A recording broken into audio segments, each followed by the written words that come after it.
দেখতে দেখতে 2টো দিন পেরিয়ে গেল। এই 2 দিনের মধ্যে ঘটে গেছে পরপর কয়েকটি ঘটনা, যার জন্য তপন আর রিমার জীবন একটা অন্যরকম মোড়ে এসে দাঁড়িয়েছে।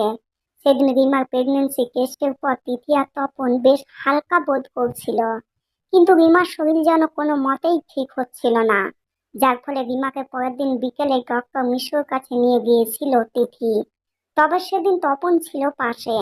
ডক্টর মিশ্র সেদিন তপনকে দেখে একটু অবাক হয়েছিল, কারণ আগের দিন যখন রিমাকে আনা হয়েছিল সেদিন তপন ছিল না।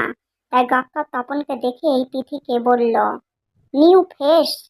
তিথি একটু আমতা আমতা করতেই তপন ব্যাপারটা বুঝতে পারলো, তাই নিজেই স্মার্টলি ডক্টর মিশ্রকে অ্যান্সার করলো, hello doctor, I am Tapan, Mrs Tithi সেনের ভাই এবং would be husband of Rima.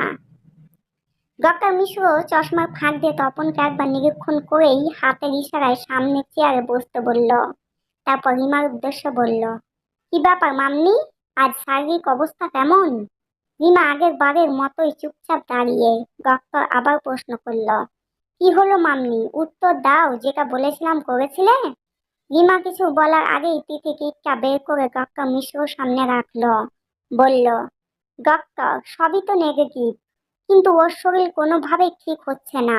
বমিটা কমছে না, উল্টে এখন নাকি পেটে কিছু সমস্যা হচ্ছে ওর। আমরা খুব চিন্তায় আছি, কি করব বলুন তো। ডক্টর মিশ্র তিথিকে উত্তর দিল, শরীর ঠিক যখন হচ্ছেই না তখন 3 দিন অপেক্ষা করে এলেন, কি ব্যাপার?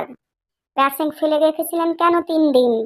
ডক্টর এমন কাট কাট প্রশ্নের কোনো উত্তর দিতে পারলো না তিথি, বরং উল্টে তপন বলল, স্যার খুব ভুল হয়ে গেছে, আসলে কিকে সব নেগেটিভ আশায় ভেবেছিলাম, সেরকম কিছু নয়।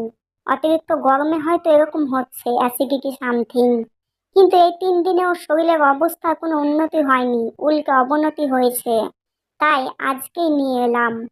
ডক্টর মিশ্র কোনো উত্তর করলেন না, শুধু ভুরু কুঁচকে হাতে কিটটা নিয়ে একটু নাড়াচাড়া করে দেখে কি যেন ভাবলেন, তারপর খসখস করে প্রেসক্রিপশনে কিছু লিখে এগিয়ে দিলেন তিথির দিকে। তিথি সেটা নিলে পরে ডক্টর বললেন, এই টেস্টগুলো ইমিডিয়েট করান, পারলে কালকেই করিয়ে যত তাড়াতাড়ি পসিবল আমায় রিপোর্ট দিন। তিথি ঘাবড়ে গেছে, ঢোক গিলে বলল, কেন ডক্টর, সেরকম কিছু বুঝলেন কি?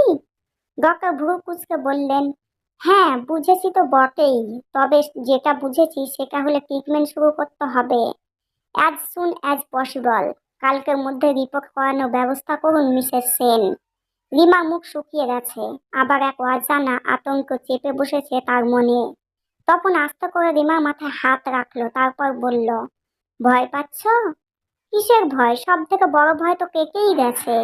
বাকি যা হবে হোক, আমি তো আছি তোমার পাশে। রিমার মনে সাহস জোগানোর চেষ্টা করছে তপন, কিন্তু মনে মনে সেও যে ভীত সেটা সে রিমাকে বোঝাতে চাইছে না। ডক্টর মিশোর কাছ থেকে ফিরে এসে তপন তিথির সাথে কথা বলে রিমার টেস্টের ব্যবস্থা করলো। আগামীকাল সকাল 11টায় রিমার টেস্ট আছে।